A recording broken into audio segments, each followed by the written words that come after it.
Hello and welcome to the Easy Sleep Science channel, where curious minds can relax and learn at the same time. Tonight we'll embark on a special journey deep into one of Earth's most hidden worlds. Beneath the waves, far beyond the reach of sunlight, lies a kingdom few have ever seen. Vast, silent, and within that silence dwell mysteries stranger than anything found on land. The deep ocean covers more than half our planet, yet humanity has only touched a tiny fraction of it. There are enormous mountain ranges buried beneath the sea, canyons that plunge into the Earth's crust. Across the ocean floor, countless creatures drift in the dark, glowing, fading, blooming like alien dreams. Here, light is rare, but life is everywhere. The pressure is crushing, yet something still stirs in the quiet. No maps, only mystery. No footsteps, only echoes. Tonight we'll wander through this hidden world, one wonder, one calm heartbeat at a time. If you enjoy peaceful journeys like this, please like and subscribe. It helps us reach more souls searching for rest. Now let your mind drift slowly as we descend into a realm of darkness, light and infinite stillness, where time slows, gravity quietly sculpts the planet, and strange beings flicker briefly before vanishing into the night. Let's begin. Even mountains hide beneath the sea. Below the surface lies one of Earth's longest and least seen mountain ranges, the mid-ocean ridge. It stretches over 60,000 kilometers around the globe, winding through every ocean basin. These underwater peaks rise where tectonic plates pull apart, allowing magma to rise, cool, and form new crust. In some places, the ridge rises above the surface, creating islands like Iceland, but most of it remains buried beneath miles of water. Its vast ridges, deep valleys, and volcanic vents form one of the planet's most active geological zones. We've mapped only a small part of it. This hidden ridge shapes ocean currents, nurtures ecosystems, and builds the Earth's crust, all in silence beneath the waves. In the deep, even mountains can exist unseen, majestic, and still below the restless sea. The anglerfish hunts with a light that dangles from its head.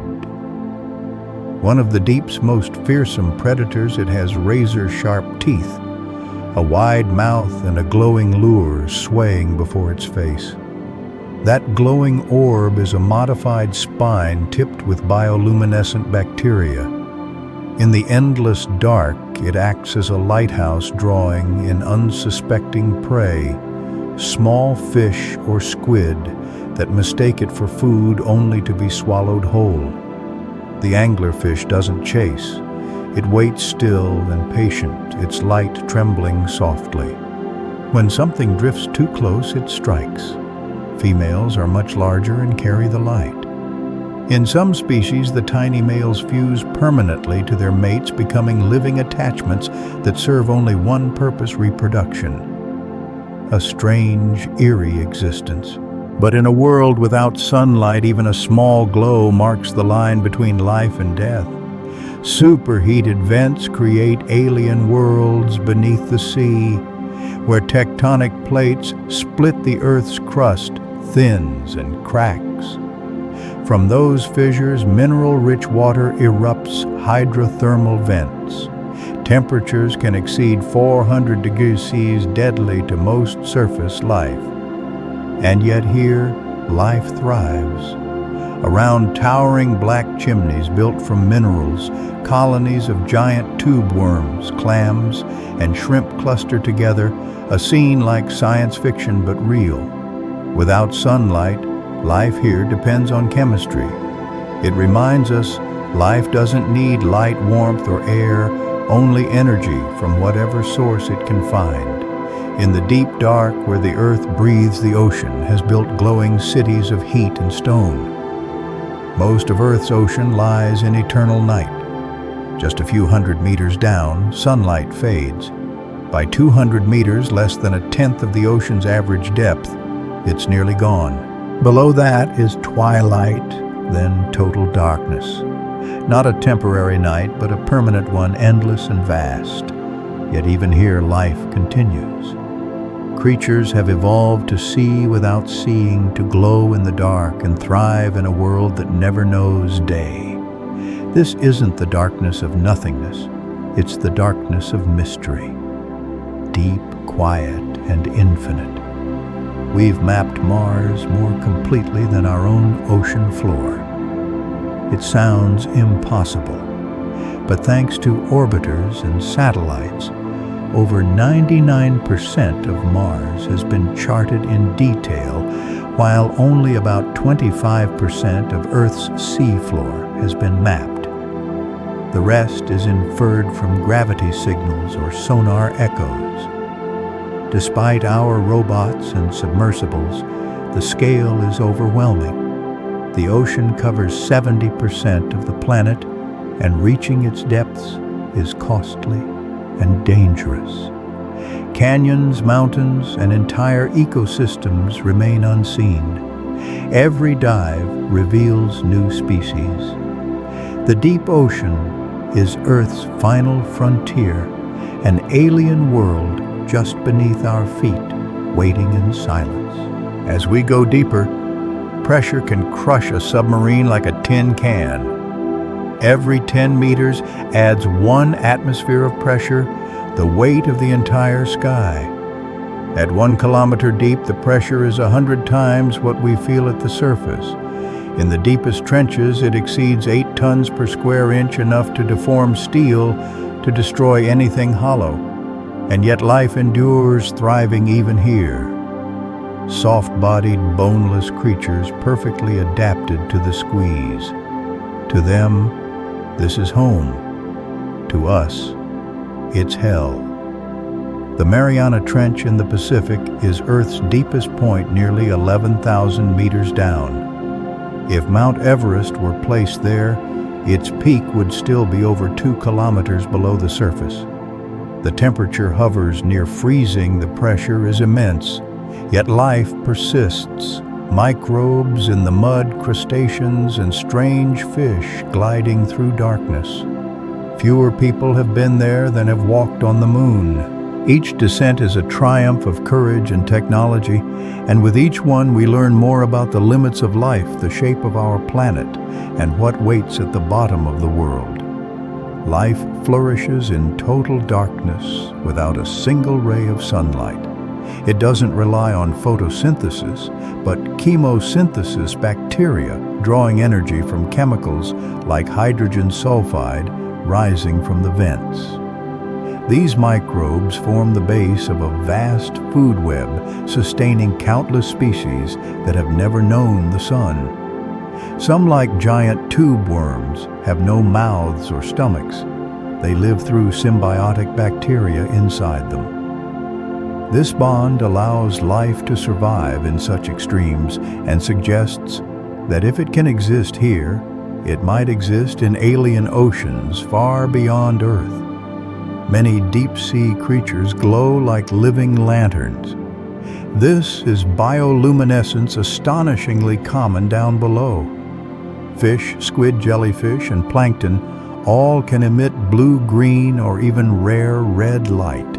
Through chemical reactions, they create floating trails of light drifting through the black. These glows lure prey, attract mates, or confuse predators.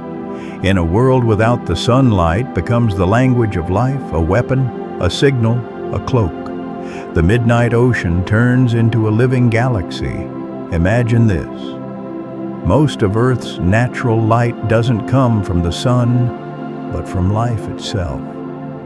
In the deep, that's true, because most of Earth's living space is dark. The total light made by living creatures may exceed that of all natural sources combined. Plankton twinkle fish glow from within, jellyfish shimmer in halos of pale light. It's not just beauty, it's survival. Light helps them feed, hide, and speak in the dark. Then there's the vampire squid, drifting gently through the black, more graceful than its name suggests. It lives in mid-depth waters, so low in oxygen that few others can survive. Its eyes, large and glowing blue, can detect even the faintest glimmers. When frightened, it releases a cloud of glowing mucus instead of ink, dazzling predators before slipping away. It doesn't hunt fish. It gathers tiny organic flakes called marine snow. The vampire squid isn't a monster, but a quiet miracle, the gentle soul of a lightless world.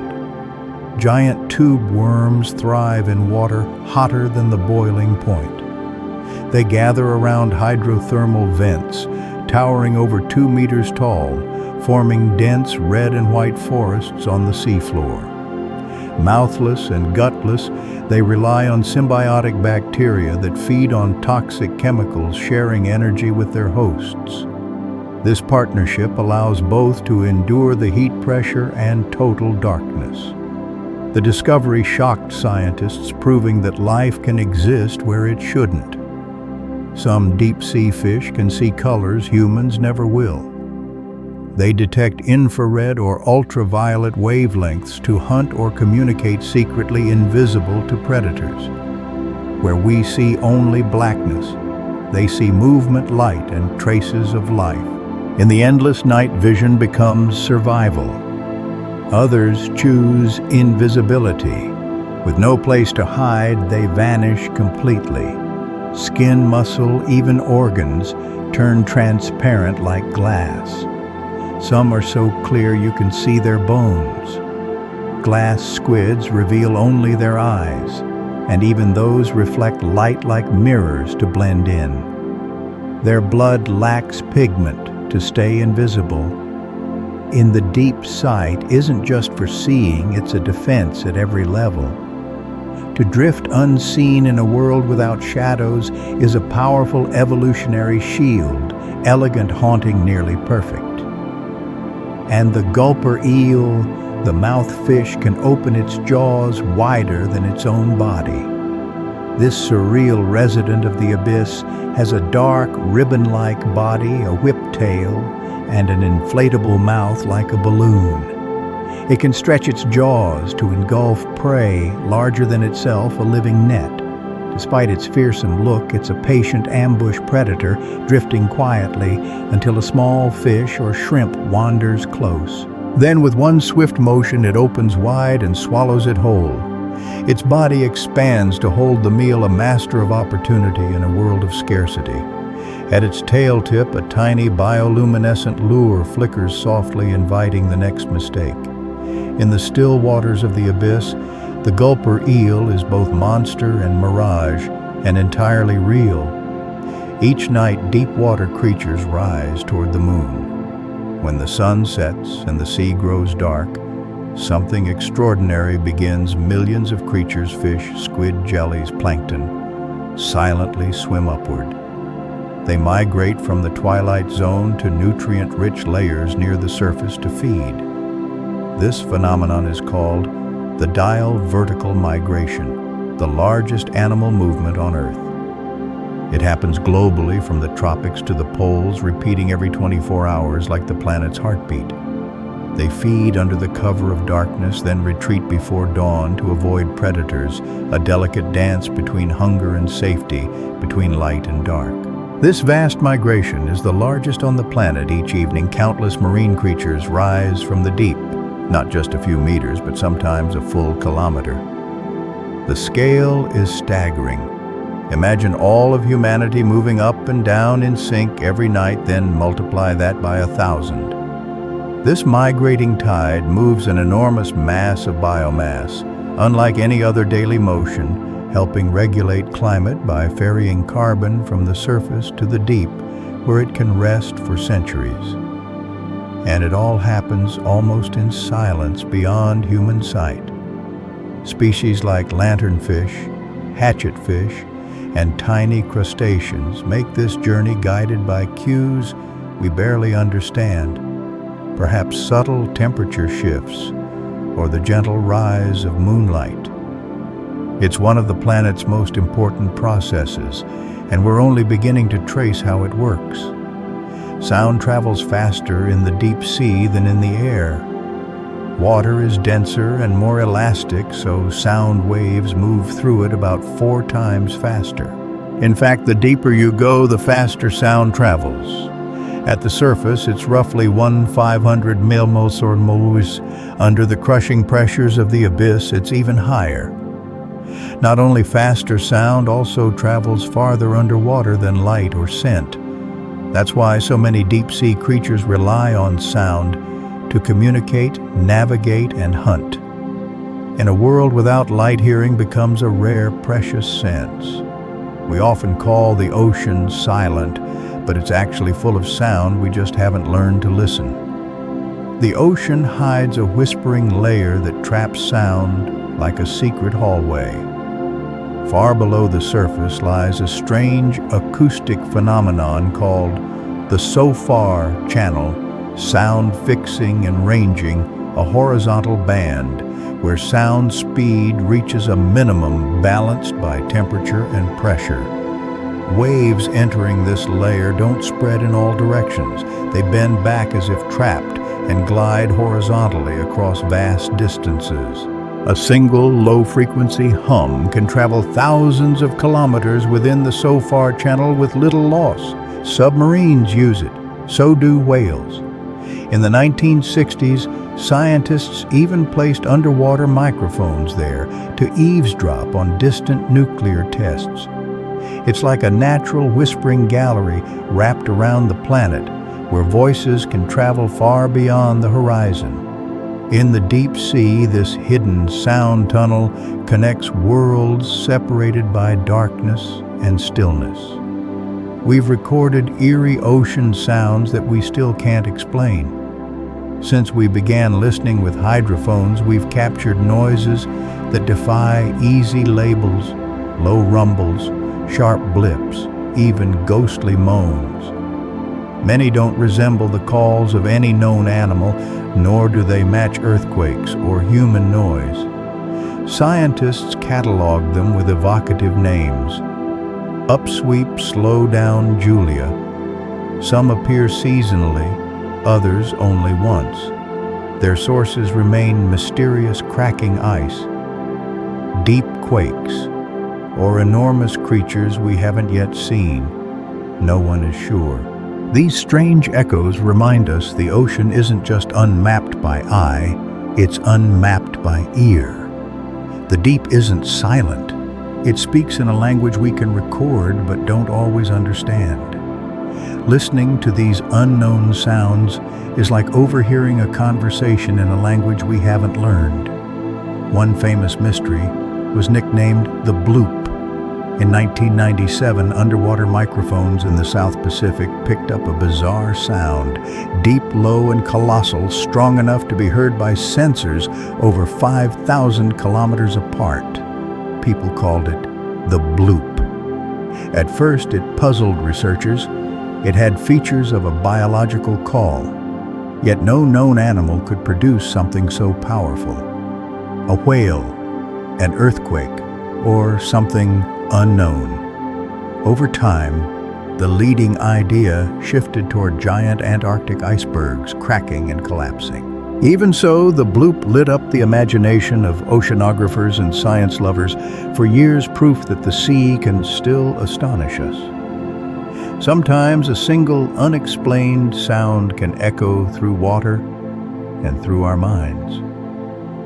Some fish beat drums with their own bodies. While whales sing and dolphins click, certain fish choose rhythm instead. They drum. Using special muscles attached to their swim bladder, the flotation organ they produce thumps, pulses, and grunts like playing a drum from the inside. They use these sounds to court mates, defend turf, or warn rivals. For example, toadfish buzz loudly enough to be heard through a boat hull. Others use short beats to coordinate schools or drive intruders away. In the dark, noisy sea sound becomes a private language humans often overlook. These simple beats remind us that even the quietest fish have voices, if we listen. Whales dive kilometers deep to sing where no light remains. Among the animal kingdom's elite divers are sperm whales and Cuvier's beaked whales capable of descending beyond 3 kilometers. They go to hunt to hide and sometimes to sing. Whale song is one of nature's most haunting beauties. Long, resonant phrases that can travel thousands of kilometers. Some species descend before they sing, where background noise is low and voices carry farther. Their songs may attract mates, keep groups together, or map the world by echolocation. They're complex enough to have dialects and change over time. In the dark cathedral of the abyss, a whale's voice can fill the water like music fills a nave language, without land sound, without light. Giant squid were once sea monsters until we filmed them alive. For centuries, they were the sailors' nightmare scraps ashore, tangles in nets called Kraken Leviathan. No one saw them in the wild until 2012, when Japanese researchers filmed a living giant squid at depths beyond 600 meters. The sight was breathtaking. A sleek body, iridescent skin eyes the size of basketballs, arms moving like silk ribbons lined with hundreds of tiny suckers. Not a monster, an embodied mystery. The deep still holds countless secrets, but giant squid are no longer legend, we've seen them. That fleeting encounter also confirmed what sailors whispered for ages: immense beings wait in the dark. We now know their feeding tentacles can be longer than a city bus. An adult giant squid can reach 13 meters longer than a city bus. Much of that comes from 2 extremely long feeding tentacles tipped with serrated suckers. They shoot out to seize prey, hauling fish or other squid toward a beaked mouth at the center of their arms. Their bodies are soft, boneless, built to withstand pressure and slip through tight gaps, yet undeniably powerful. And they may not be the largest. Their close relative, the colossal squid, can be even heavier. In the icy dark somewhere, titans still clash, tentacle versus tooth, legend versus mystery. Colossal squid have eyes the size of dinner plates. In the deep sea realm, no eyes compare. Each can reach 25 centimeters across, the largest in the animal kingdom, designed to catch the faintest glimmers of the abyss. With them, they spot distant bioluminescent flashes, the shadows of prey, or the silhouette of a pursuing foe. They're rarely seen, but every appearance is unforgettable. One specimen near Antarctica bore swiveling hook-tipped arms and weighed over 500 kilograms. Stockier and more powerful than their giant squid cousins, and possibly larger still. In the frigid night of the Southern Ocean, this near-mythical creature drifts immense yet unseen. Many deep-sea creatures keep growing throughout life. On land, most animals stop growing when they mature. In the deep, not always. Many species, from fish and crustaceans to cephalopods, show indeterminate growth, quietly adding mass year by year. This strategy suits the cold scarcity and crushing pressure. It means that given enough time, some individuals can become enormous. Slow metabolism and long lifespans make growth glacial. In this still cold world, nothing has to hurry. Over decades, even a century, a small creature can become an ancient giant. Perhaps we've mostly met the youngsters. Somewhere in the dark, elders keep growing, unseen, unmeasured, older than our memory. The frilled shark looks like a living fossil. Nicknamed a living fossil, this ancient shark has an eel-like body, a wide mouth packed with needle teeth and gill slits that form frills around its neck. It rarely approaches the surface, living mostly between 500 to 1,000 meters, cold and dark. Its lineage dates back over 80 million years, and its form has changed little since. It swims in slow coils, striking fast when prey draws close. Few people have seen one alive. Most encounters come from deep trawl nets or remote cameras.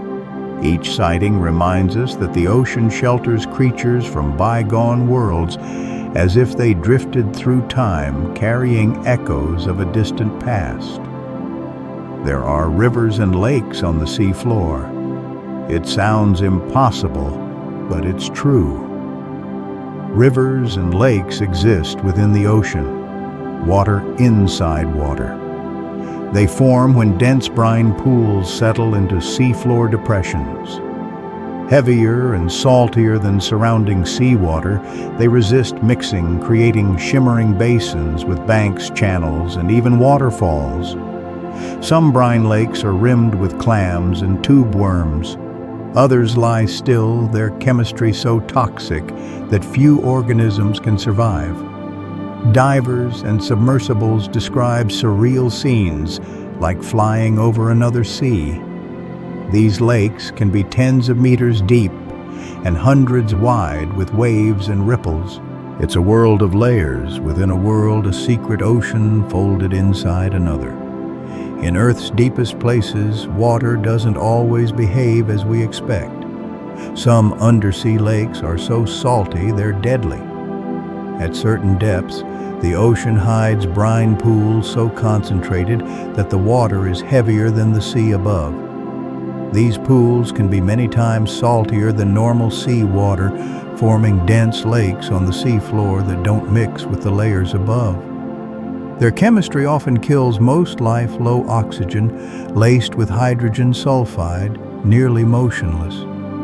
A few species adapt to live at the edges, but any fish that strays too deep may never escape. Submersibles describe eerie shorelines, rippling surfaces, and even waterfalls. The sight of a lake beneath the sea with its own tides and banks is one of oceanography's most surreal discoveries. These toxic lakes are a quiet reminder that the deep sea doesn't always follow water's usual rules. The seafloor isn't flat. It's full of sunken valleys and towering cliffs. When we imagine the ocean floor, it's easy to picture a vast, featureless plain. In reality, it's as rugged and dramatic as any mountain range on land, sometimes more. Beneath the waves stand steep escarpments, colossal rock walls, long trenches, and volcanic ridges. Some cliffs drop for kilometers, like vertical walls carved by shifting plates or ancient landslides. Others outline submerged plateaus and fault zones. Because deep mapping is hard, many of these structures hid for decades, and some are still being found. Like the continents, the seafloor is carved and shaped by geologic time. Every valley is a record of collapse or creation. Every ridge is a frozen moment of fire. Even without sunlight, Earth's forces never stop working. Abyssal plains stretch like endless deserts beneath the sea. At depths of 3 to 6 kilometers below the surface lie the abyssal plains, vast flat expanses that cover more than half of the ocean floor. These are among the flattest regions on Earth, built by the slow settling of sediments over millions of years. Yet, despite their barren look, they're not lifeless. Tiny creatures burrow through the mud. Scavengers patrol in silence. Now and then, a whale carcass falls and becomes an oasis of life. To set foot on an abyssal plain is to enter a place where time runs slow, where silence is absolute, where every speck of marine snow, organic matter falling from above, is treasure. These plains, both alien and familiar wide, calm, strangely peaceful, are the ocean's true floor, stretched beyond the reach of light and sight. They are the quiet, unmoving heart of the ocean. The Mariana Trench is Earth's deepest scar. In the Western Pacific, it holds the record for the deepest point in both the ocean and the planet's crust. At its lowest spot, the Challenger Deep, the depth is nearly 11,000 meters deeper than Everest is tall. The trench isn't just a crack or canyon, but a vast arc-shaped depression forged by immense geologic forces. It's the result of one tectonic plate sliding beneath another, a process called subduction. The outcome is a slow, grinding wound on Earth's surface, growing over tens of millions of years. Down there, the water is near freezing, pressure crushes, and light never arrives. Yet even in such extremes, life finds a way. The Mariana Trench reminds us how deep Earth goes and how far mystery can extend. Ocean trenches form where continents sink into the mantle. Ocean trenches are among the deepest, most dramatic structures on the planet, formed by one of geology's most powerful processes, subduction. At certain boundaries, plates collide and the denser oceanic crust is forced beneath the lighter continental crust. As it sinks, it drags material into Earth's mantle, carving a deep groove along the boundary. These trenches can run thousands of kilometers long and several kilometers deep. They are realms of earthquakes, volcanoes, and immense pressure, ancient features that mark the slow recycling of Earth's surface across tens of millions of years. The Pacific is ringed by these deep scars together, forming the Ring of Fire. From above, they're invisible, but far below, they are the grinding edges of continents where crust buckles, cracks, and disappears into the abyss. Even the deepest trenches host strange life. There was a time people thought nothing could survive the crushing darkness of the deepest trenches, and they were wrong.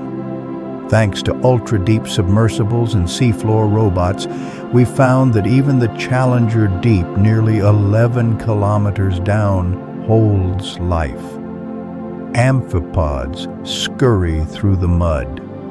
Microbes hide within sediments.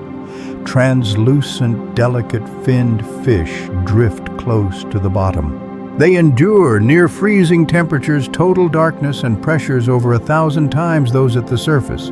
They survive with flexible membranes, pressure-tolerant enzymes, and subtle metabolic tricks. At the very edge of the biosphere, life does not yield. The deepest trenches aren't empty voids. They are hidden worlds, fragile, silent, yet full of life.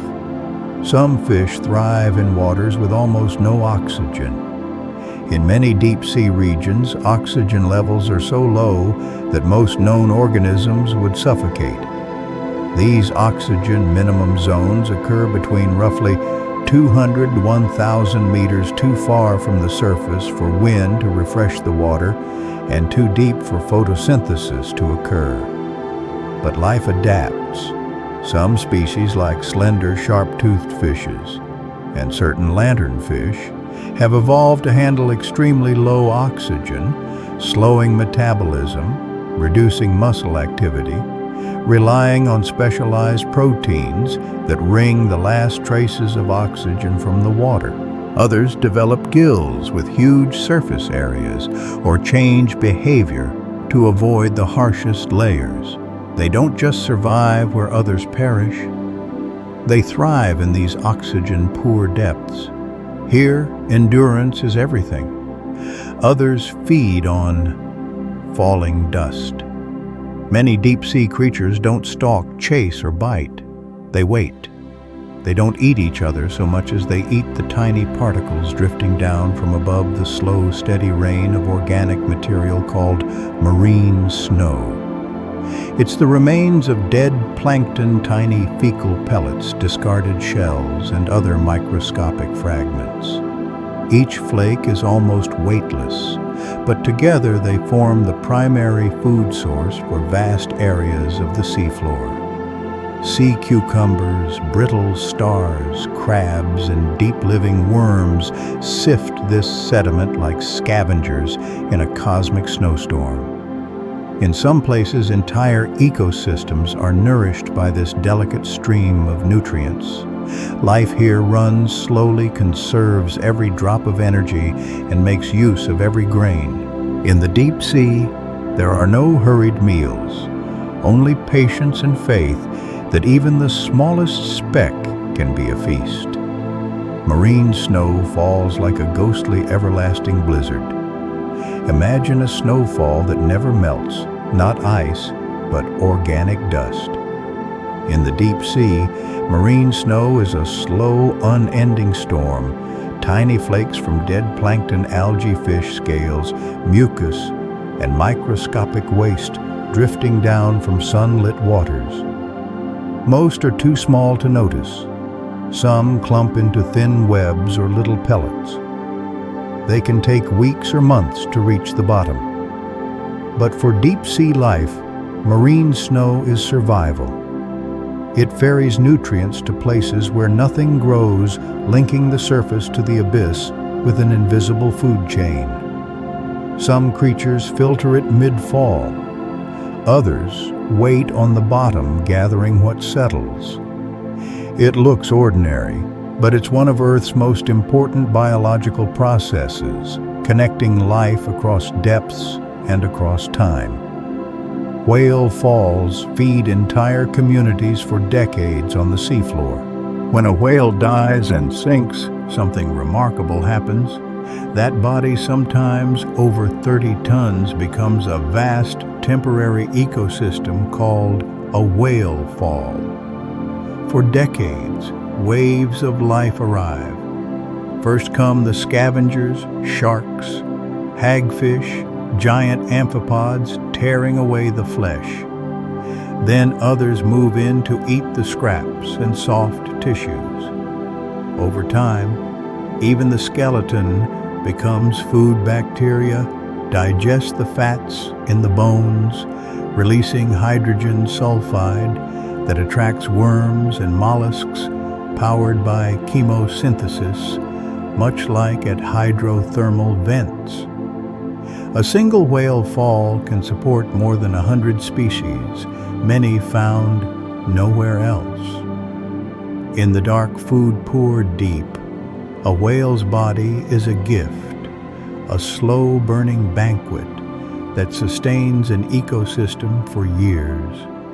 Some creatures eat bone and only bone. Where meat is scarce and survival is harsh, a few species evolved the almost unbelievable bone-eating. The most famous is Osidax, the bone-eating zombie worm. It has no mouth, no stomach, no eyes.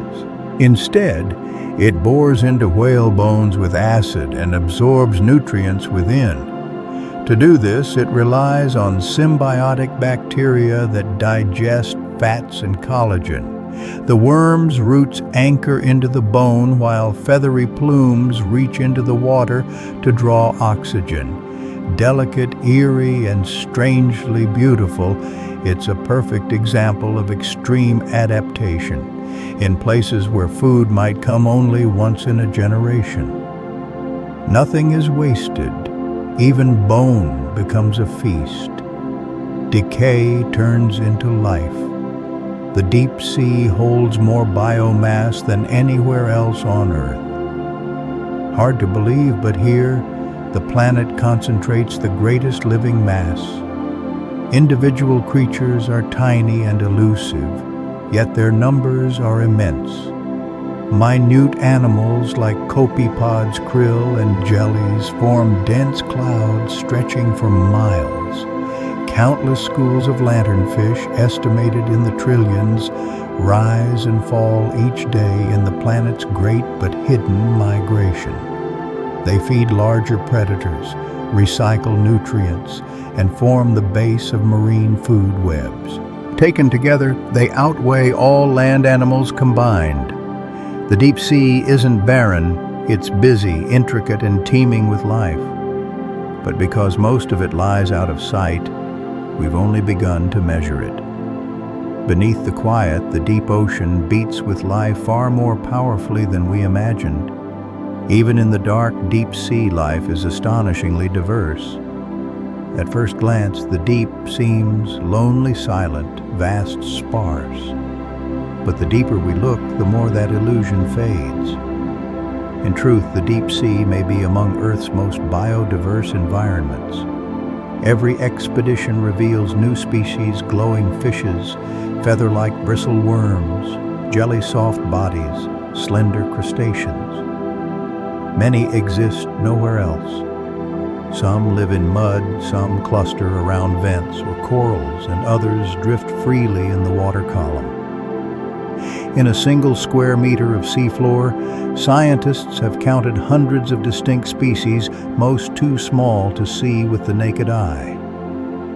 The deep favors specialization. Life evolves in odd, isolated ways. In absolute darkness, diversity doesn't fade, it flourishes. Deep sea life isn't rare, only quiet, hidden, and exquisitely tuned to stillness. Some marine creatures can live more than 200 years. Beneath cold, dark waters, time stretches. Many species grow slowly, age slowly, and outlive their surface relatives by far. Some deep-sea clams and tube worms have been recorded living for over 2 centuries.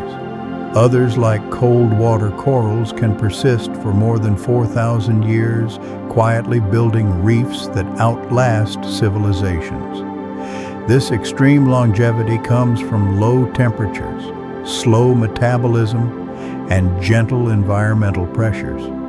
With few predators, little competition, and no need to rush, deep sea life often moves slowly through decades, sometimes centuries. For us, it's hard to grasp, but in the deep, long life is a way of life. Each ancient clam or coral colony is a living archive weathering 1,000 storms, witness to eras we've forgotten.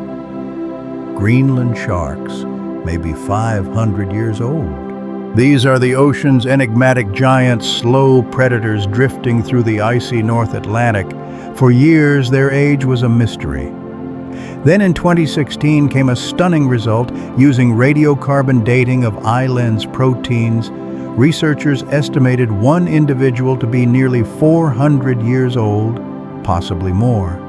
Some may live to 500, making Greenland sharks the longest-lived vertebrates on Earth. They grow slowly, only a few centimeters per year, and may not reach sexual maturity until around 100 years old. They swim in deep, frigid waters where time seems to move differently, where cold and pressure stretch life across centuries. No one has seen them give birth. No one knows exactly how long they can live. In the deep age isn't measured in years, but in quiet endurance, cold and darkness, slow time for deep sea life. Existence in the deep ocean runs on a different clock. Temperatures hover just above freezing, and light cannot penetrate beyond a certain depth. These conditions change everything, especially time. Low temperatures slow metabolism, letting animals save energy and reduce cellular wear. Many deep-sea species grow slowly, reproduce rarely, and live for decades or centuries. A single meal can last for weeks.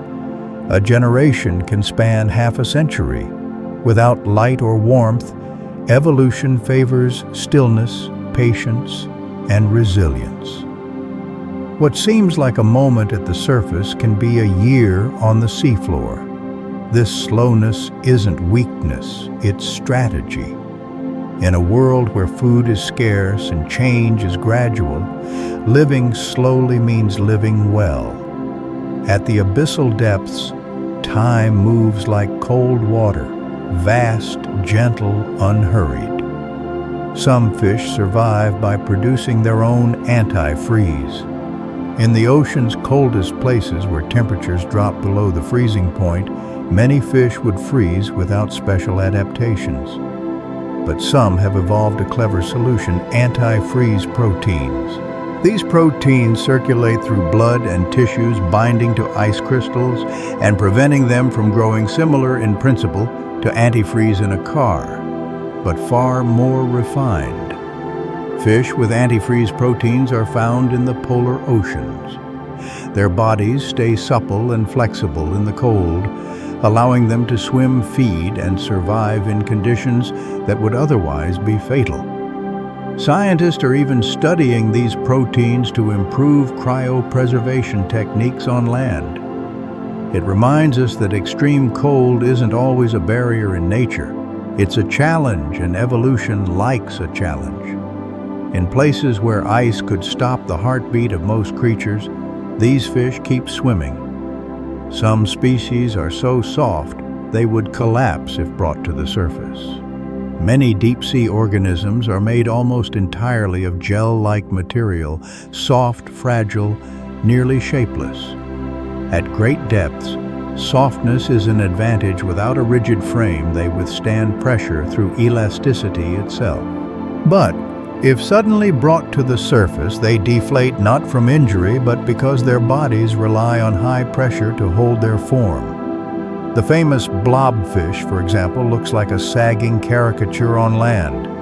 At its natural depth, it's trim and properly shaped. Other creatures, like some jellies and comb jellies, can nearly dissolve under normal air pressure. They are cast for one environment, only the deep sea.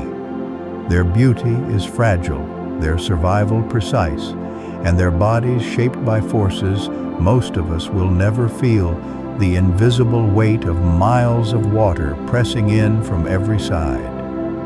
Some deep-sea life has no bones at all. Under the crushing pressure of the seafloor, pliancy becomes a kind of strength. Many species here lack bones, hard frames, or tough shells. Instead, they're built from soft tissue, cartilage, or gel-like material that can conform to the water around them. As a result, they are extraordinarily pressure-tolerant. While bony bodies may crack, these forms simply compress and rebound as needed. Some drift like ghosts. Some resemble silk ribbons, parasols, or blown glass. Softness isn't a flaw, it's a refined adaptation. Even bony fishes often have light, flexible skeletons or simplified structures to be more maneuverable and less fragile. In the deep, structure is secondary survival, means yielding to the environment, riding the currents, and holding still in the dark. These soft-bodied marvels remind us that vulnerability can be a form of endurance. Entire ecosystems exist with no sunlight at all. Most life on Earth depends on the sun. Plants take it in. Animals eat the plants. The circle continues. But on the seafloor, far beyond even the faintest ray, complete ecosystems persist in permanent, absolute darkness. Not just a few strays around hydrothermal vents or cold seeps, scientists have found dense communities: tube worms, shrimp crabs, clams, and strange fishes. No photosynthetic plants, only organisms powered by chemosynthesis, drawing energy from chemicals instead of light. These systems are independent of the surface. They form closed worlds driven by heat and elements seeping from Earth's interior. When these environments were discovered in the 1970s, they upended our understanding of life's requirements and opened a deeper possibility: maybe life doesn't need sunlight at all. Instead of photosynthesis, life Their runs on chemistry. Sunlight powers most of the planet's food webs, except in the deep sea. Here, something extraordinary happens. Life runs on chemistry around hydrothermal vents and methane seeps. Microbes tap the energy stored in chemicals like hydrogen sulfide, methane, and iron to build organic matter chemosynthesis, allowing life to flourish without the sun. It's similar to photosynthesis, but the energy source is molecules from Earth itself rather than light. These chemosynthetic bacteria form the foundation of entire ecosystems, feeding tube worms, clams, and crustaceans that gather into dense villages around the vents. It's a different kind of energy, ancient, primal, and invisible. This may be one of the earliest modes of life on Earth. Some scientists even believe chemosynthesis could sustain life on other worlds. In the deep sea, chemistry is cuisine, and life rewrites the rules of survival. Sulfur-eating microbes draw fuel from Earth's crust. At hydrothermal vents, the water is not only hot, it's loaded with dissolved minerals, including toxic chemicals like hydrogen sulfide. This gas can be deadly to most surface life. Yet, at the seafloor, certain microbes have evolved to eat it. Sulfur-loving bacteria form thick mats on rock coat the chimneys, and even live within the tissues of larger animals.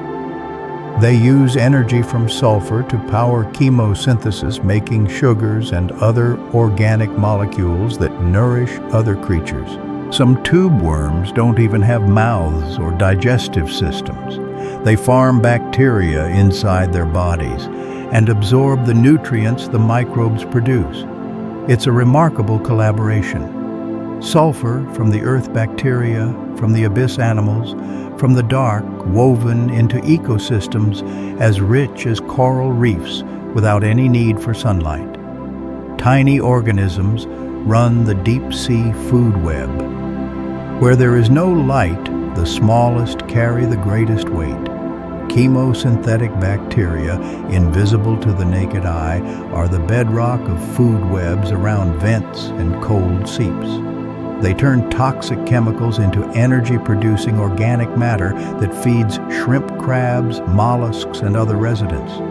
In turn, these become prey for larger hunters like deep-sea fish and octopuses. Every creature in the system ultimately depends on the microbes, even if they never meet directly.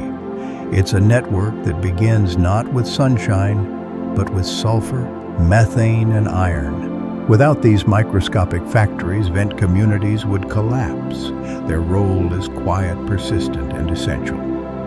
And because chemosynthesis likely predates photosynthesis, these bacteria may represent one of life's oldest strategies, a living memory of the primordial ocean.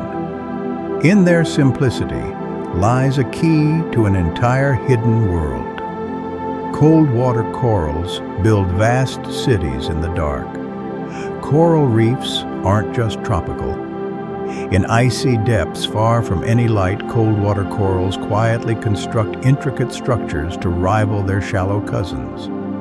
They don't rely on photosynthesis. Instead, they capture tiny food drifting by with feather-like arms. Over thousands of years, they grow into massive reefs, some stretching for kilometers.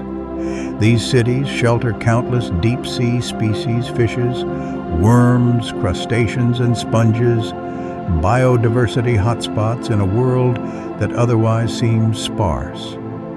Many cold water corals grow very slowly, only a few millimeters per year.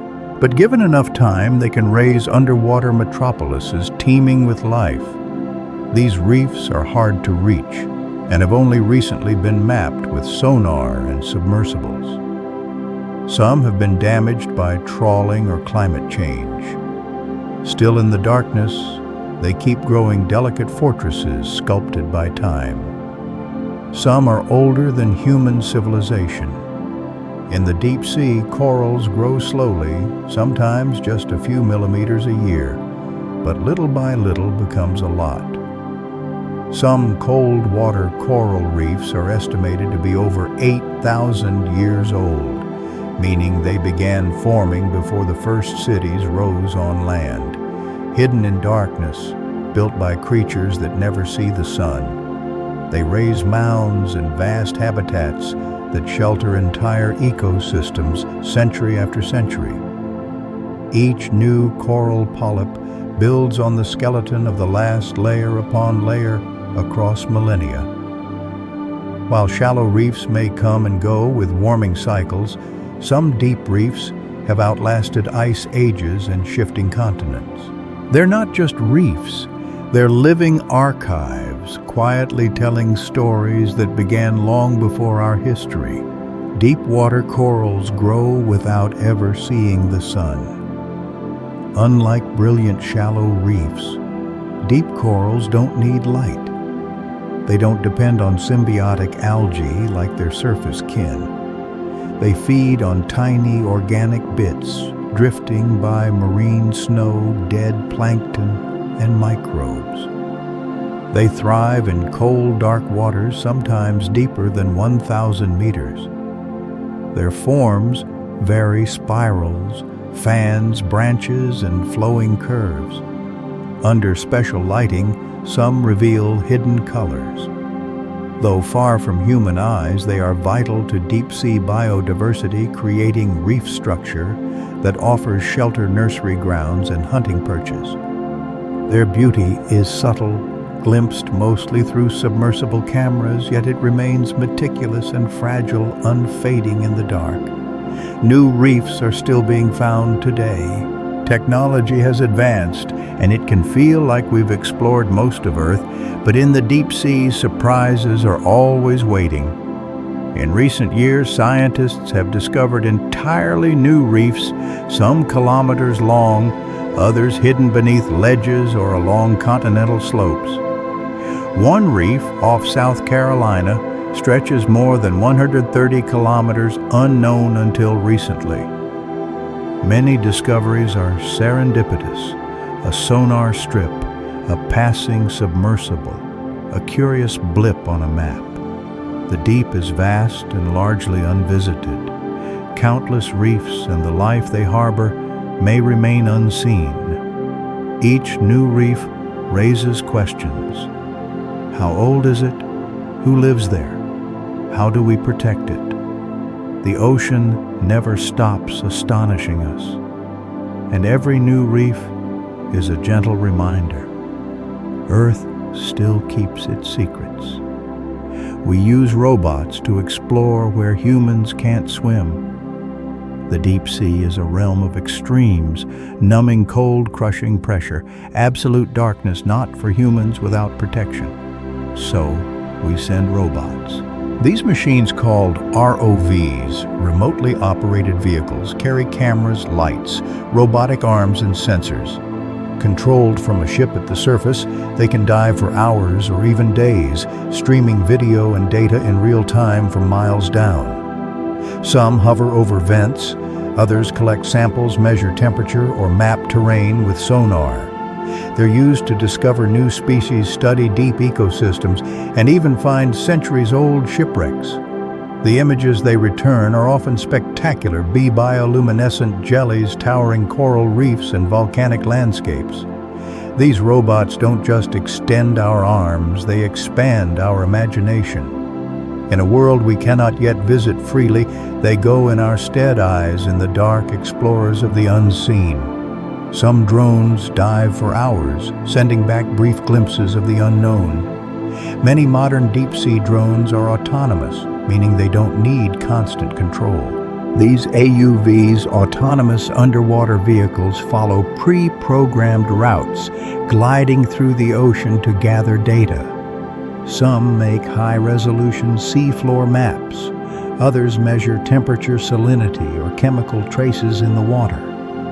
With cameras, lights, and sensors, they can drift through the abyss for hours or days, then transmit their data by satellite when they return. They can probe tight passages, follow currents, and enter regions too risky for divers or tethered robots. They found hydrothermal vents, coral gardens, and ecosystems we never knew existed. With each mission, they teach us something new.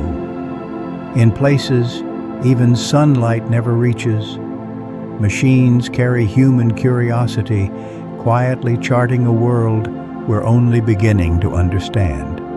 A few submersibles can carry people into the ocean's abyss.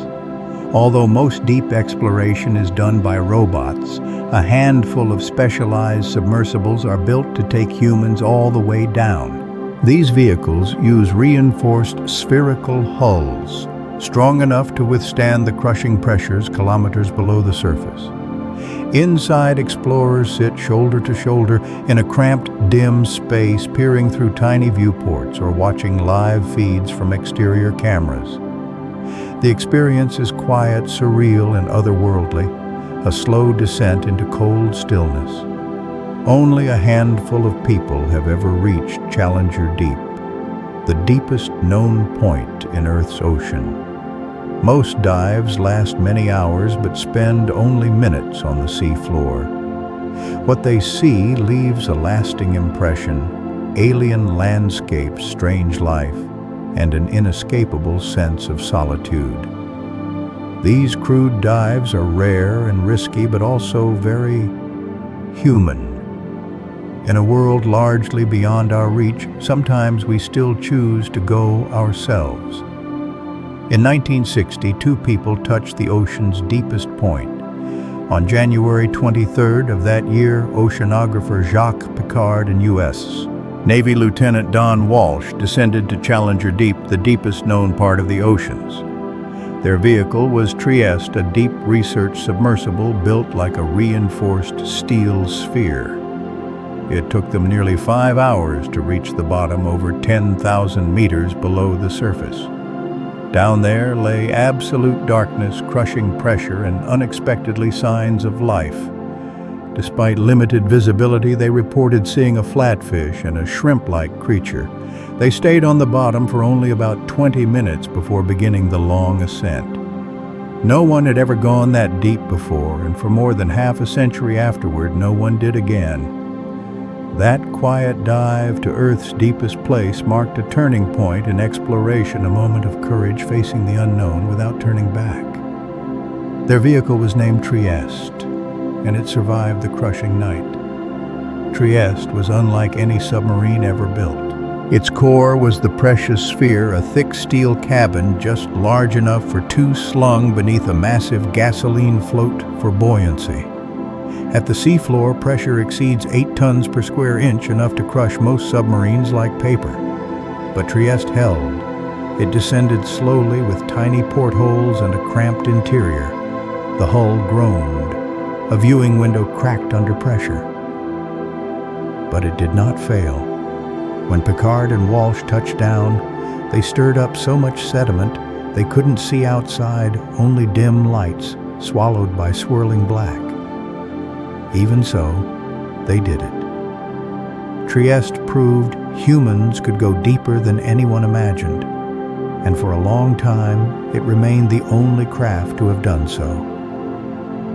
Fewer people have visited Challenger Deep than have walked on the moon. To date, fewer than 20 people have reached the ocean's deepest known point. Meanwhile, 12 astronauts walked on the moon during the Apollo missions. In many ways, Challenger Deep is more distant, harsher, and harder to access than space. Crushing pressure, absolute darkness, and extreme isolation make each descent a colossal technical and psychological challenge. For decades after Trieste's dive, no one returned. Then, in 2012, filmmaker James Cameron completed a solo dive to the bottom, becoming the first person to go alone. In the years since, only a few missions have followed, each revealing something new. Yet the place remains one of the least visited on Earth, a hole so deep and still that much of it is essentially untouched, like an underwater moon surface.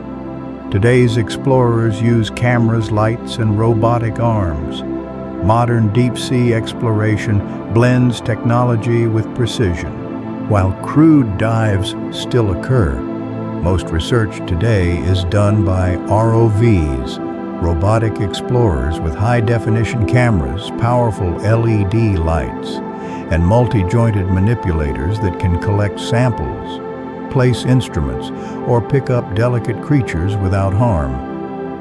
These machines are piloted from research ships on the surface, streaming live video from thousands of meters down. Some ROVs specialize in mapping, others in science, all designed to survive the extremes of the deep-pressure cold and utter darkness.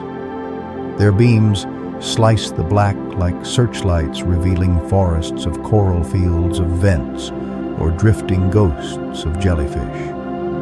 And because they can remain on the bottom for hours or even days, they open a window into a world we cannot see ourselves in. They are our eyes in the abyss. Every deep dive reveals something new and unexpected.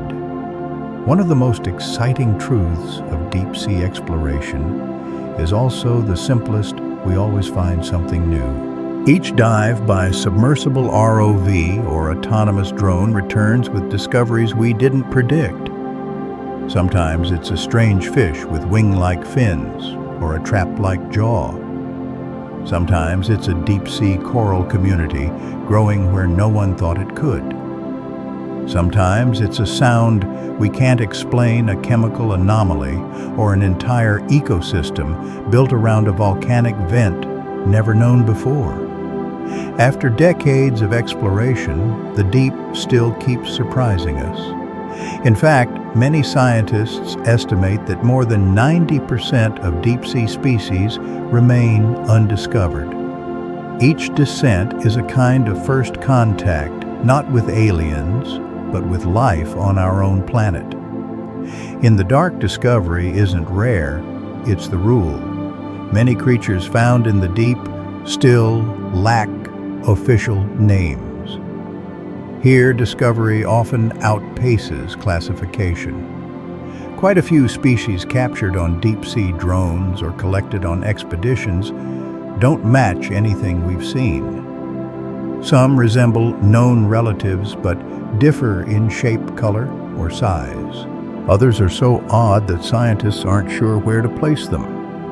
Studying a specimen, comparing genes, and assigning a formal name can take years, even decades. Meanwhile, they get nicknames: Dumbo octopus, psychedelic jellyfish, gelatinous squirrel. These placeholders remind us we're still at the beginning of understanding. The deep sea teems with organisms science hasn't described, living and dying in silence, never appearing in textbooks or databases. For now, they drift unnamed, glowing and feeding in the dark. But their stories are waiting to be told. The deep sea is Earth's final living frontier. We've stepped onto mountain summits, crossed deserts, and even touched the moon's surface. Yet the deep ocean remains the least known realm. It spans more than half the planet's surface, yet most of it has never been seen. Not because we can't go, but because it's vast, dark, and arduous.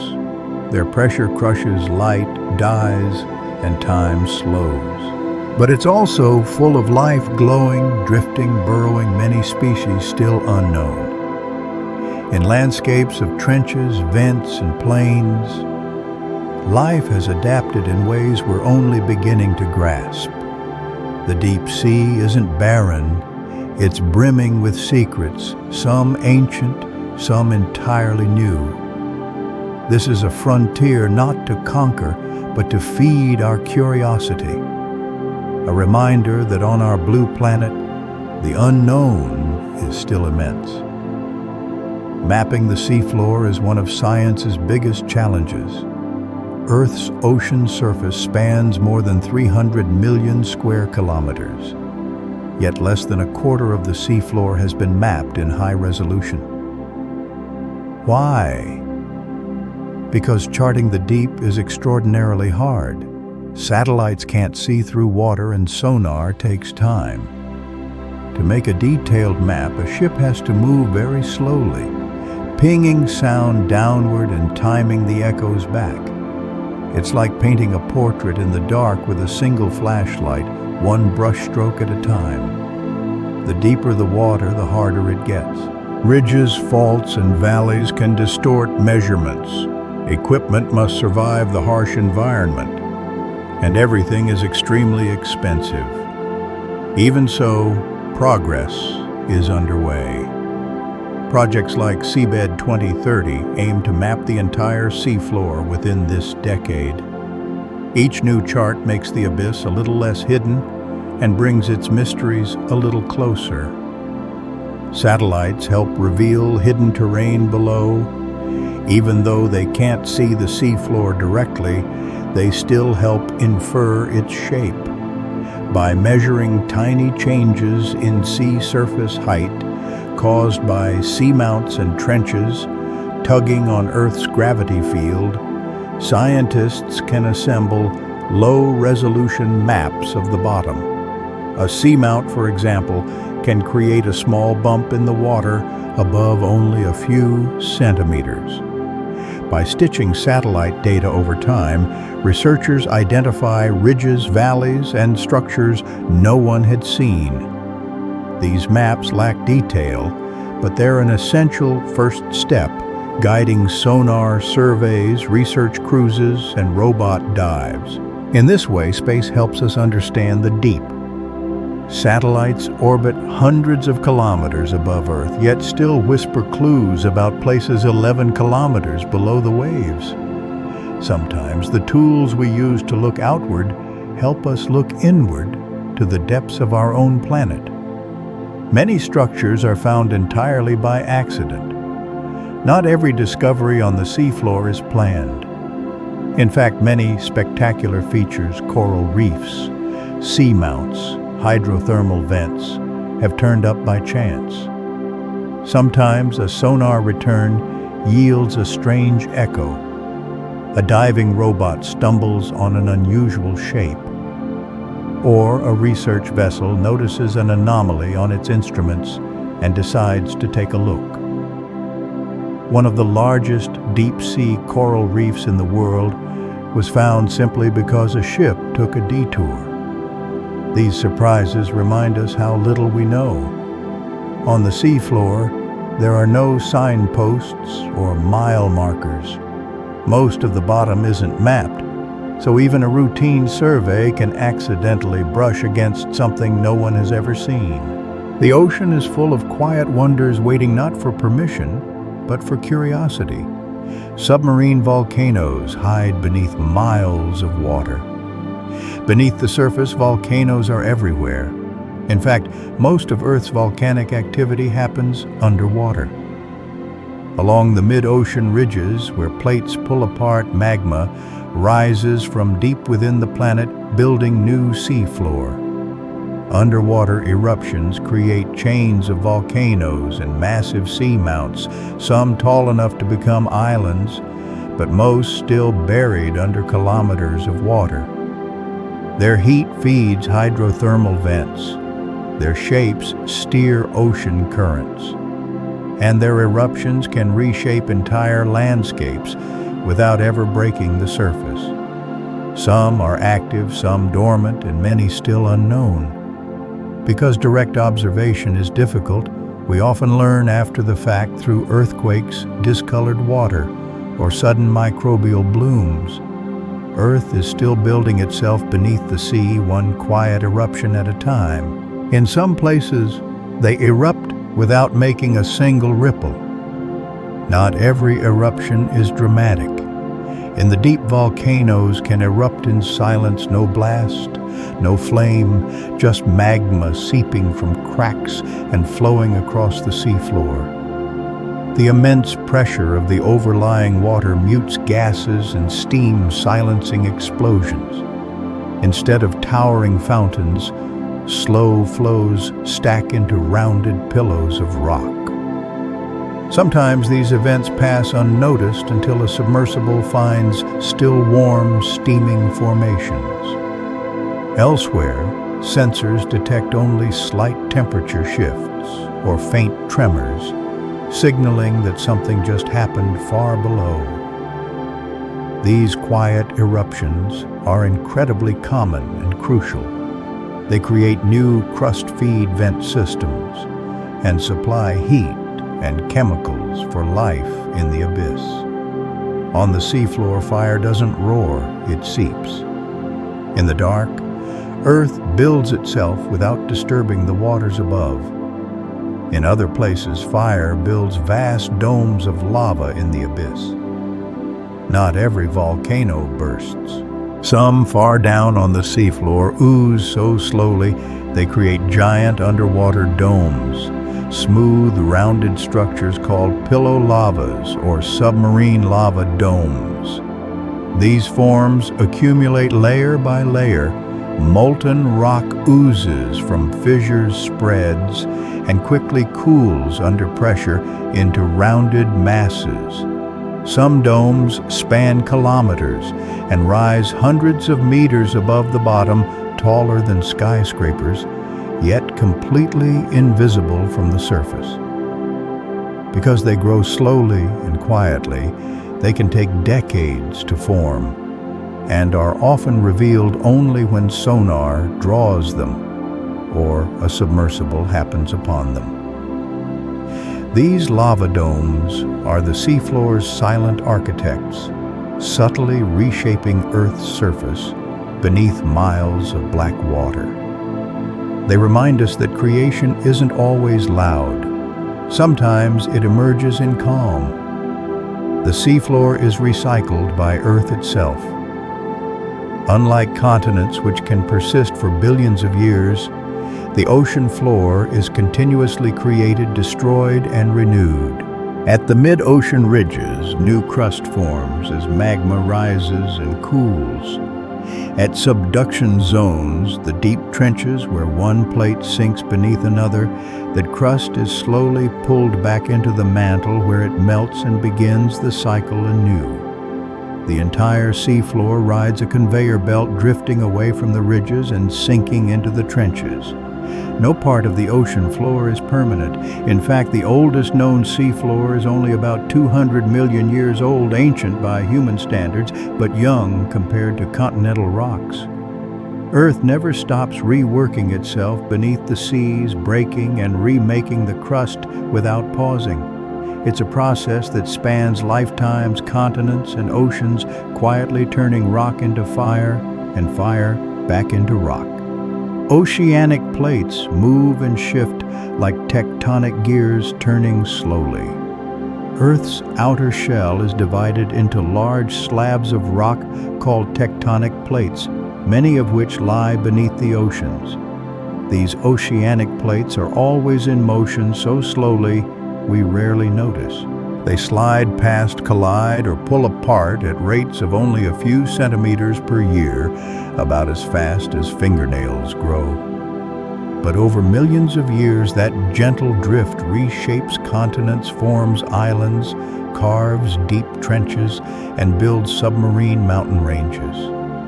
When two oceanic plates meet, one may be forced beneath the other, triggering earthquakes or volcanic eruptions. When they separate, new crust is born. The deep sea is among the most tectonically active regions, a hidden engine driving much of Earth's surface activity. We walk on ground that feels solid, but beneath it, the planet keeps moving to slow, grinding rhythms. The Atlantic Ocean widens by inches each year. The Mid-Atlantic Ridge is a massive underwater mountain chain that runs like a seam down the middle of the ocean. Along it, the North American and Eurasian plates are slowly pulling apart. As they separate, magma wells up from below, creating new seafloor. The result, the Atlantic is growing, expanding by about 5 centimeters per year.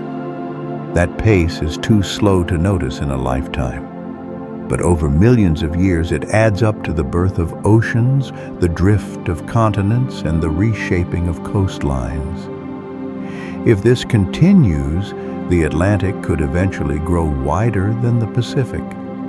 Plate tectonics doesn't only wake up during earthquakes, it's a constant, invisible force remaking our world from the bottom up. It turns out the ocean is expanding inch by quiet inch. Some of Earth's deepest earthquakes happen far beneath the sea. Most people think of earthquakes as shallow events near the surface, but some of the strongest and strangest begin deep under the oceans, where plates grind, bend, and fracture under extreme pressure. Deep focus quakes can originate hundreds of kilometers down, often at subduction zones where one plate is forced beneath another. Sometimes they're so deep and distant that no one on shore feels them. Other times their waves rattle faraway coasts. Scientists still don't fully understand how rock can break under such pressure. The conditions are extreme, the mechanics complex. But one thing is clear: beneath the calm sea surface, the planet is restless. The deep ocean isn't just a refuge for strange life. It houses tectonic forces as powerful as those on land, quietly shaping the world. Undersea landslides can trigger devastating tsunamis. When a huge mass of sediment suddenly collapses from a continental slope or seamount, the resulting submarine landslide can shove vast amounts of water and unleash a tsunami. These underwater avalanches, subsea slope failures can follow earthquakes, volcanic eruptions, or build slowly and fail over time. One famous example, the Stoga slide, occurred off Norway about 8,000 years ago and sent tsunami waves crashing into nearby shores. Such events are rare, but when they happen, they can be catastrophic and hard to predict. Some slides move more material than all the world's rivers carry in an entire year. The deep sea may look still, but on the bottom, sediments remain under tension, ready to give way. And when they do, the ocean shifts with terrifying power. These slides move more material than any river does. When a submarine landslide occurs, it doesn't just stir up mud. It can move billions of tons of material in a single event. Some undersea slides are larger than anything we see on land, transporting volumes that exceed the total carried by all rivers in a year.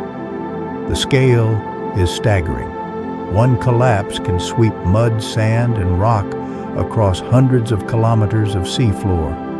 These slides reshape underwater landscapes, sever communication cables, and sometimes trigger tsunamis that reach distant coasts. Because they happen far below the surface, they're often invisible until their effects appear, or they're detected years later in sediment cores and bathymetric surveys. It's easy to assume the seafloor is static, but it isn't. Even in darkness, gravity pulls, pressure builds, and mountains fail. The deep sea is always in motion, sometimes suddenly, sometimes ceaselessly. Gigantic canyons cut into continental shelves. Just offshore from many continents hidden beneath the waves lie submarine canyons, huge valleys incised into the sea floor, often running from the shelf edge down to the abyssal plains.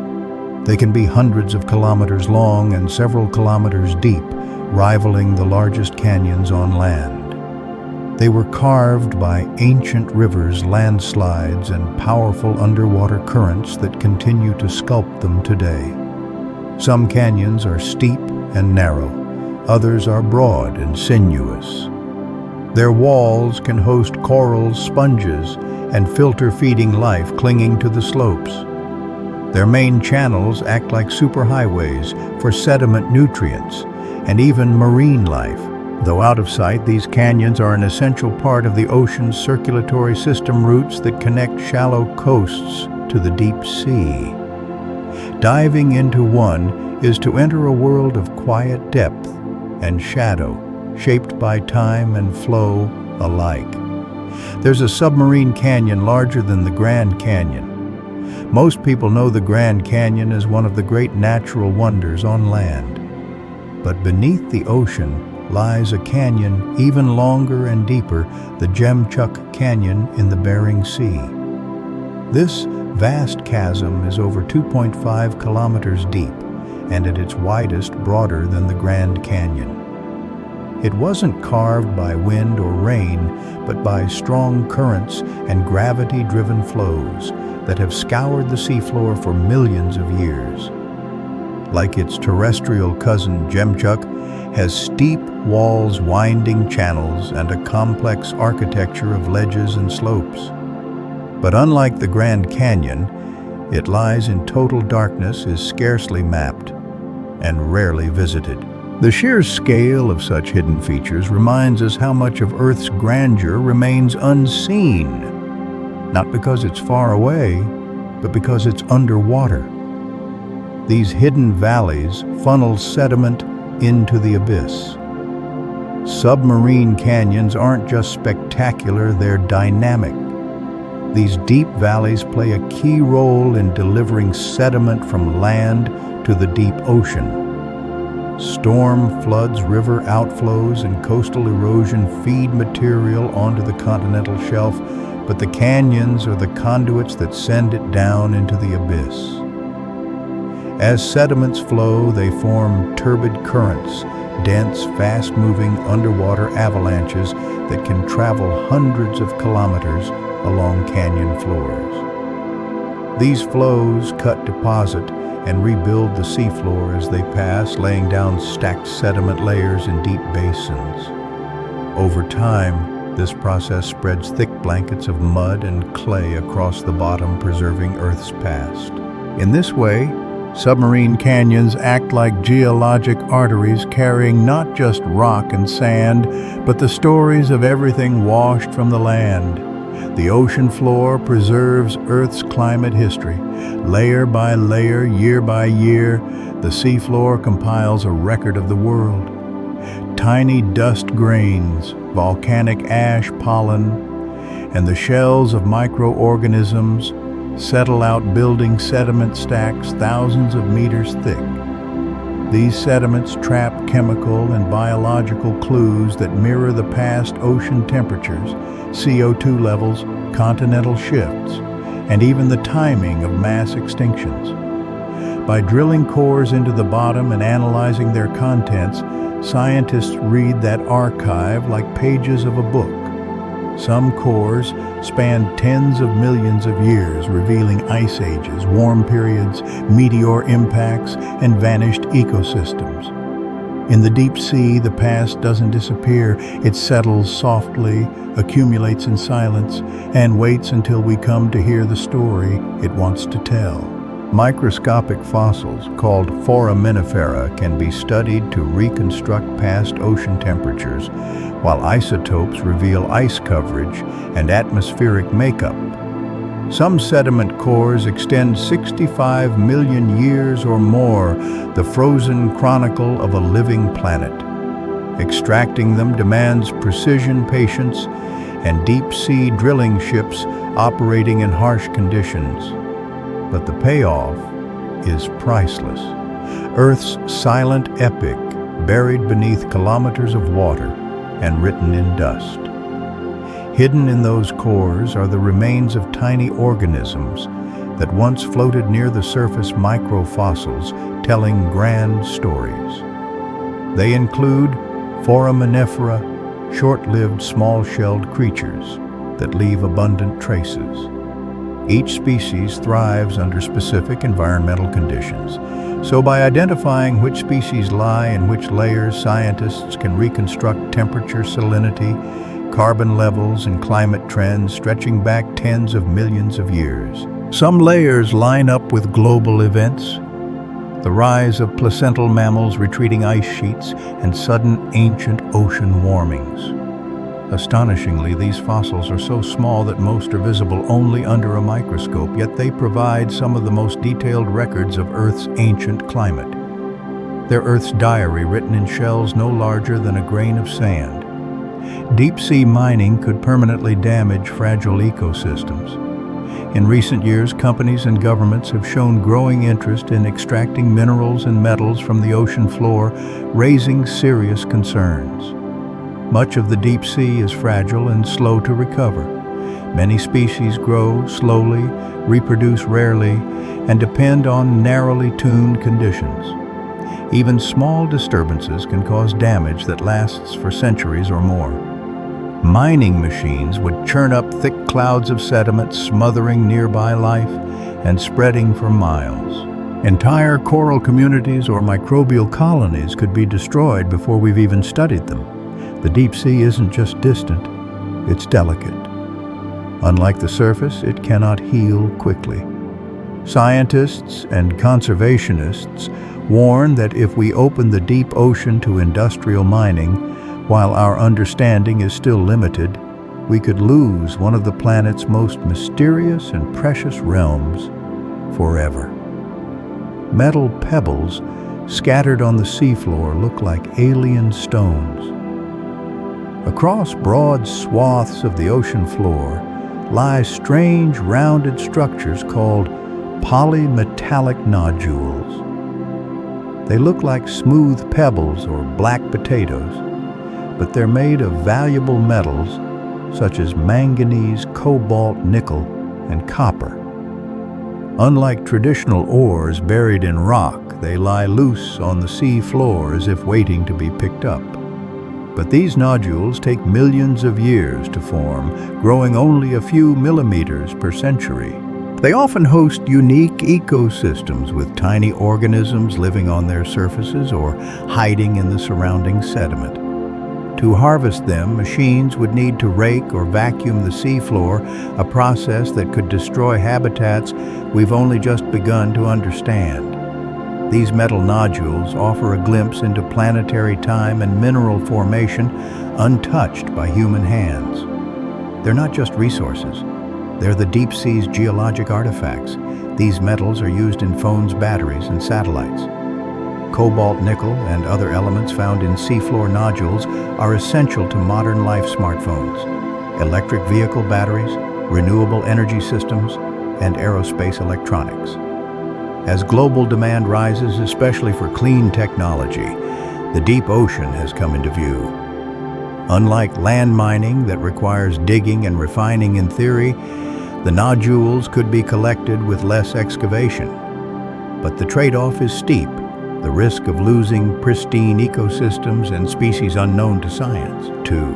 Those metals might help power a greener future, but mining could scar one of Earth's oldest, quietest realms. It's a dilemma that reflects the complexity of sustainability.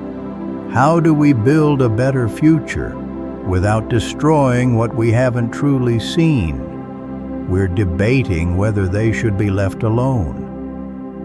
As interest in deep-sea mining grows, so does the debate over whether we should do it at all.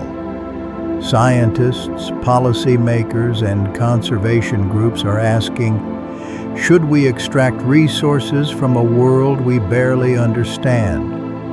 Some argue these metals are essential for the clean energy transition.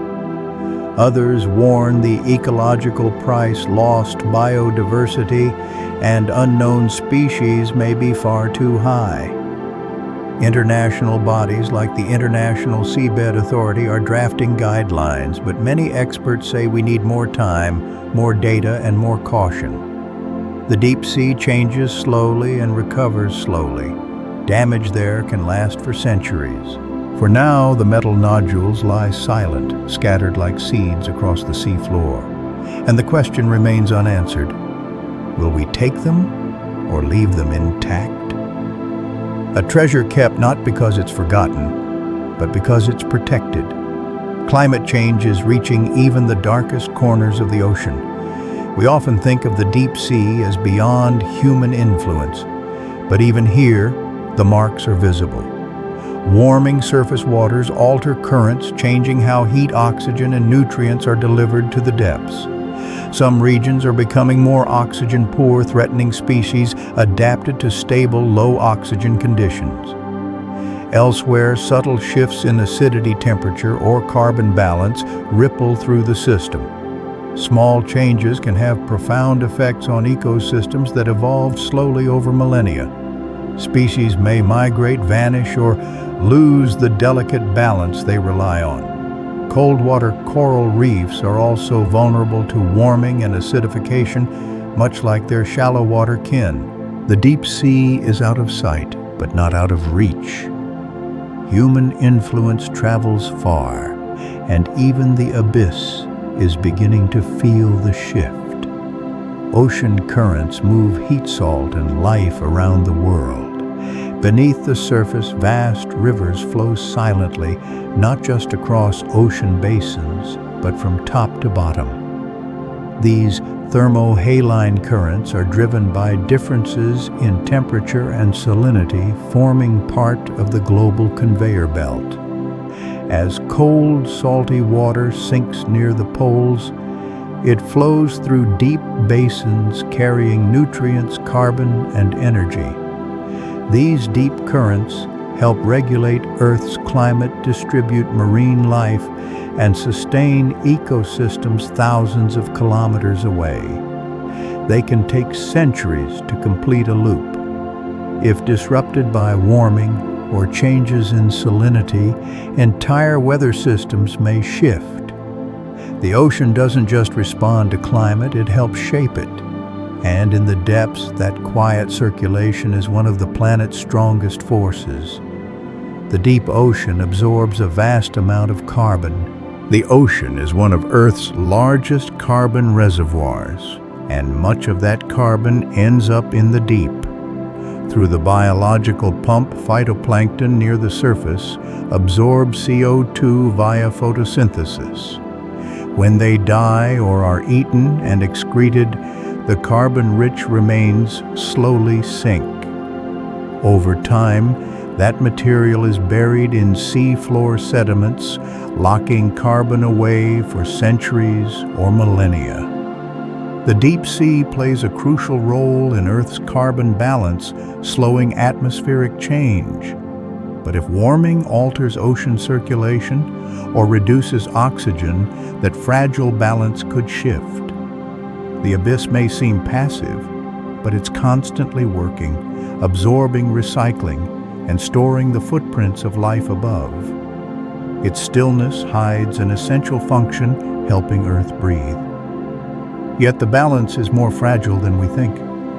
For a long time, people assumed the deep sea was too vast, too cold, too isolated to be easily affected. Now we know even small disturbances send ripples through its systems. Changes in temperature or oxygen can disrupt migration rhythms, feeding behavior, and reproductive cycles. Coral reefs that took thousands of years to form can weaken in decades. Sediment layers show signals linked to surface shifts, evidence that the deep reacts faster than we imagined.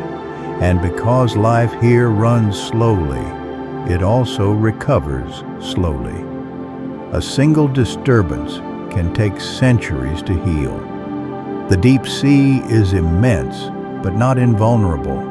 It is connected, responsive, and surprisingly fragile. The more we study it, the clearer it becomes protecting. It isn't only about saving the deep, it's about safeguarding the whole planet. Plastic has been found in the most remote trenches. In 2018, while exploring the Mariana Trench, the deepest known place, researchers found something unexpected: a plastic bag. Later, microplastics were discovered in sediments, in organisms, and even in the stomachs of amphipods at depths greater than 10,000 meters. These particles, smaller than sand, likely sink from the surface ride currents or cling to descending material. Once there, they can persist for centuries, enter food webs, and disrupt fragile ecosystems. It's a sobering discovery. Nowhere on Earth is truly pristine, not even the darkest trenches. Pollution moves downward quietly and visibly. The deep ocean is vast, but not immune. Even the most distant places have felt humanity's touch. Even deep-sea creatures carry tiny bits of plastic. Recent studies have found microplastics in species living thousands of meters down, amphipods, worms, and even some deep-sea fishes, animals that have never been near sunlight, let alone the surface. Plastics arrive from above, bags, fibers, and packaging breaking into tiny fragments that drift or settle. Creatures that feed on marine snow or sift sediments ingest them by accident. The long-term effects remain unclear, but scientists worry microplastics could affect reproduction, growth, or digestion in ways we don't yet understand. In a realm defined by slowness, stability, and balance, even the smallest pollutants can cause disorder. These findings remind us pollution isn't just a surface problem, it sinks and stays. Some nations are creating deep-sea reserves for protection. In response to mining concerns, many countries and international groups are establishing protected areas that include deep-sea regions. These reserves aim to shield unique environments, hydrothermal vents, cold water coral reefs, and seamount ecosystems from fishing, mining, and drilling. Protection isn't easy. Enforcement is difficult, and much of the deep sea lies beyond national waters. But the idea is spreading. Some nations have declared large swaths of their seas, no mining zones, preserving biodiversity and keeping ecosystems intact. Protected areas also let scientists study nature as it has existed for millennia, slowly, quietly on its own clock. In the vast darkness, reserves may be our best hope for keeping part of the deep sea wild, quiet, and whole. Life at the seafloor is stranger than we imagined. Every descent reveals something new and often delightfully odd, transparent bodies, fish that walk on fins, feather-like worms, jellies bursting like fireworks. Some creatures have no mouths or stomachs. Some flash, vanish, or unfold like paper lanterns. Evolution in the deep follows different rules shaped by darkness, pressure, and isolation. What's impossible on land is common here. The deep sea isn't a dimmer version of the surface. It's a different world where life is flexible, bizarre, and endlessly inventive. For every mystery solved, another appears. Every known species may be one of dozens yet to be discovered. The deep doesn't imitate the surface, it reinvents life. The deep sea begins where light fades to black. Scientists divide the ocean into zones, and the deep begins just beyond the last glow. That threshold is the mesopelagic, poetically called the twilight zone, starting around 200 meters and extending to 1,000 meters, where the final rays disappear. Below lies the bathypelagic, permanent, absolute darkness. No sunlight reaches it. Temperatures fall, pressure rises, and life changes profoundly. In these zones, photosynthesis is impossible. Most food arrives as a slow rain of particles from above. It's a world without seasons, sky or storms, where creatures glow, shimmer, or seem almost invisible. And it isn't rare, it makes up most of the planet's living space. The deep sea isn't a remote outpost, it's Earth's hidden heart.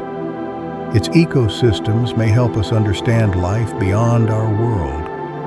Hydrothermal vents, methane seeps life powered by chemistry. These systems don't need sunlight, and that fascinates astrobiologists. If life can flourish around superheated vents in total darkness, it might exist in the hidden oceans of Europa or Enceladus, even on Mars. The deep ocean is our best analog for alien environments. Studying its microbes and animals can help us recognize signs of life elsewhere, What chemistries can fuel biology? What adaptations allow existence without light? These questions aren't just for oceanographers. They're for anyone who wonders whether we're alone. The deep sea is a laboratory of the unknown, and in its quiet, uncanny corners, we glimpse the outlines of life beyond Earth. The deep still holds mysteries we haven't even dreamed of. Despite advances in technology and exploration, the deep ocean remains profoundly mysterious, more than 80% unmapped, unseen, unexplored. We don't know which species are there, how ecosystems are connected, or how many geologic wonders remain undiscovered. Each expedition returns with questions we'd never thought to ask. The deep resists simplification. It doesn't hand us easy answers. It invites awe, the feeling of realizing how little we know. We look into its darkness with curiosity, wonder, and humility, and in return it reveals astonishing things. Its surprises are not finite. The deep sea isn't just a place. It's a reminder that the world is still wild, still vast, still waiting to be explored. Even in darkness, the deep shines. No sunlight reaches the bottom, yet it glows with bioluminescence, with the heat of vents, with the glint of strange bodies drifting in stillness. More than that, it shines with meaning, proof that life adapts, endures, even thrives where we'd expect it to fail. That mystery persists. Beauty can be found even when no one is watching. The deep sea is full of odd truths, slow rhythms, and creatures that defy expectations. And though we may never walk its floor or truly hear its voice, we carry its story with us in what we choose to protect, in what we marvel at, and in the questions we ask. Even in darkness, the deep still shines. Now, let your mind settle like fine silt on the seafloor. We've wandered through canyons carved by stillness, past coral forests that have never seen the sun. We've watched robots drift like curious lanternfish and seen humans descend where light has never touched. We've floated beside creatures that glimmer, flicker, and disappear, beings that have never known warmth, sky, or shore. We've listened to the ocean's heartbeat plates drifting slowly, currents whispering ancient fossils, falling through the dark like snow. We've seen life take shape without sunlight, flourish without the surface, exist in forms we never imagined. The deep sea isn't empty. It isn't still. It breathes, it moves, it shines, it remembers. It reminds us how much wonder remains hidden in this world, not in the stars above, but in the darkness below. Not beyond Earth, but within it, quiet, vast, and full of secrets. So let those thoughts drift now. Let the silence expand. Let the weight of the sea hold you like a current, soft and slow. Sleep as the ocean draws you in. Sleep as the ocean keeps you. And if you're still awake, you can watch the next video on the Easy Sleep Science channel. If not, close your eyes and let the deep carry you the rest of the way. Good night.